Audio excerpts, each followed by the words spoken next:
Hello, YouTubers. This is Tom from the beautiful city of Chicago, and in this episode of Trailer Tips, we're going to weld up a 2003 Triton trailer.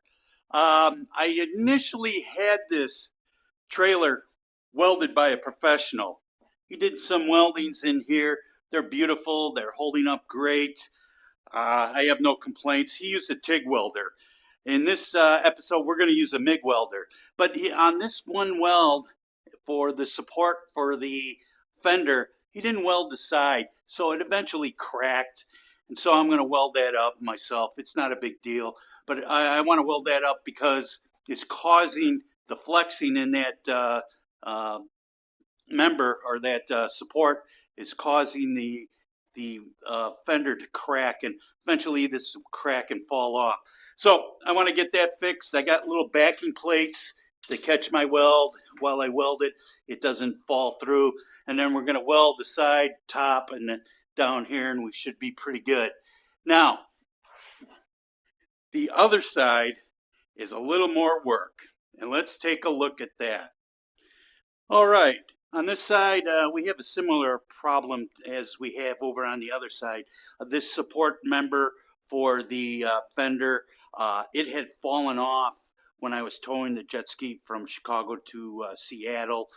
The whole thing broke off, and so I bought some structural aluminum, which is pretty nice. I got this from Metal Depot and made a bracket and bolted it on, but the welder came across and just put a nice bead there, but he didn't put beads on the side, so it flexed a little bit, and over time it just broke. So what we're going to do here is we're going to go ahead and grind that out a little bit, clean it up, and these two holes we're going to make plug welds, and then I'll drill another hole right here and I'll make a plug weld, and then weld it along the crack, weld it along the side, and that should be pretty sturdy for that fender. Now, the big problem. This is what I'm not looking forward to. This is going to be a problem. This bolt is for the leaf spring, and you can see it just sits in there like that. Leaf spring, it goes right in there, and then this bolt goes right through. Now, what's been going on here, as you can see the slop in there, and what's, it's supposed to be tight. And the way this bolt was designed, if you can see this, is above the shaft, there are these ridges. And the hole is designed for the shaft.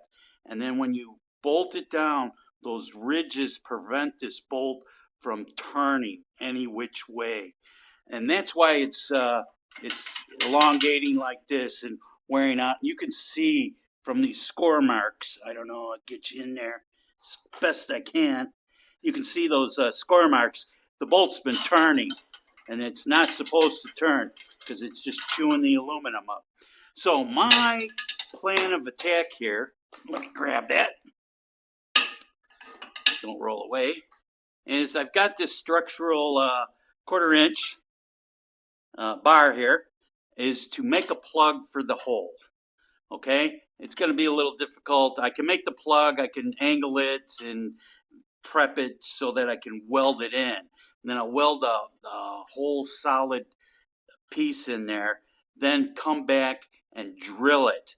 Now, I have to get the diameter of the hole perfect for the shaft, and then these ribs, when they bite into it, as I bolt it down, they'll bite into the aluminum and prevent it from shifting. I'll talk to Triton to make sure what the diameter of this hole should be, because I don't think it's exactly the diameter of this shaft. I think they make it a little bigger so that these can get in there and bite. The other thing I want to do to prevent that problem from happening again, and let me get that bolt in there, is I'm going to weld a piece on like this so that it can't turn. I'm going to make sure it never turns. And the other thing is the leaf spring itself it has an awful lot of play in it, and it did not seize in the leaf spring. So, but this leaf spring's pressing on it and pulling it every which way when you hit bumps and things like that. So it's going to spin if it's not secured and locked down.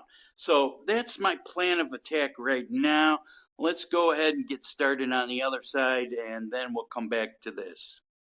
Now in this video, I don't plan on going through all the settings and do this is how you do it and things like that. I just want to point out some things about the welding and the material we're going to be welding. First of all, this trailer is 6000 series aluminum. That's structural aluminum. At the hardware store, you're going to be buying 4000 series aluminum. So if you need to replace any piece on your trailer, you have to order 6000 series aluminum. The 4000 series aluminum you get from the hardware store, that's easier to weld. Also, it doesn't require, it requires a different wire and all that. The other big thing I want to point out is the wire that you're going to be using. And that it is very important that you use an ER5356. That is for structural aluminum. And you can't use the other wires because you're not going to get a solid weld with them and all that. Now, there are two different ways you can do it with MIG welder. And one is you use this spool gun here, and it actually has a spool of aluminum wire in there, and then it comes out and you hold it like that. And this is kind of cumbersome. I didn't like this. I tried it, and yeah, it works great, but it's just clunky and didn't feel right. Now you can take your regular MIG welding hose like this and put in a Teflon insert. This Teflon insert is designed for aluminum wire. Aluminum wire is soft and it will bend and bunch up real easy. So you need a Teflon insert, and it works fine. And for the amount of aluminum welding I'm going to be doing, this is perfect. I'll just use the Teflon insert, and then afterwards I can pull out the Teflon insert and put the steel insert back in and weld with steel wire. But make sure, again, you're using the correct wire. That's ER5356. You're also using structural aluminum, which is a 6000 series aluminum.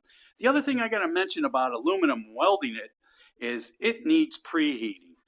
Yeah, for some reason, it just likes to be hot. When the aluminum is hot, it welds so much nicer than cold, say 90 degrees, even 110 degrees. You got to get it up to about 160, 180 degrees before it starts really welding good. But with that being said, let's go ahead and I'm going to do a couple practice beads before I get on the trailer. And let's see how I do.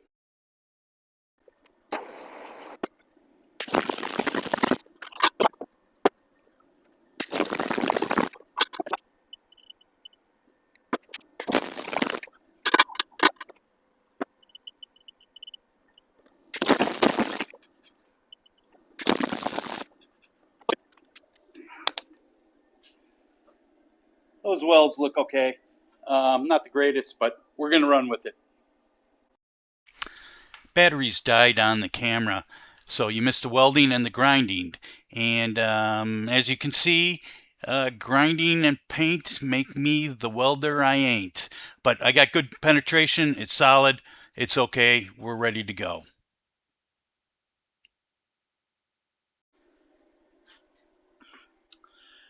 All right, I prepped my work. I got my plug holes, ground things down, made it real nice. So let's get welding. Let me secure this ground here. All right.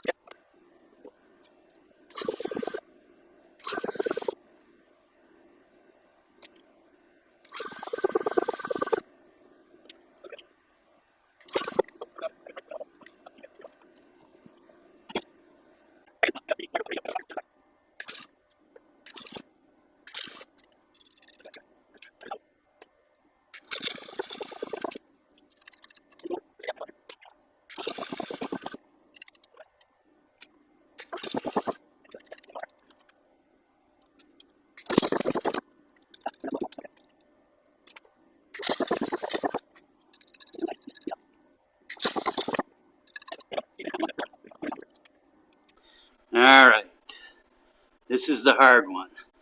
Now, I grounded out, I angled this. I don't know if you can see that angle. I angled it. And then I also made a plug that is angled, as you can see, so I can fill it with weld. And it goes in right like this. I'll put it in there. Then I clamp it down. I'll tack it first to start, and then I'll fill the weld in. And then the backing plate I'll have to grind off and things like that. But let me get you set up and my welder set up, and then we'll go for it.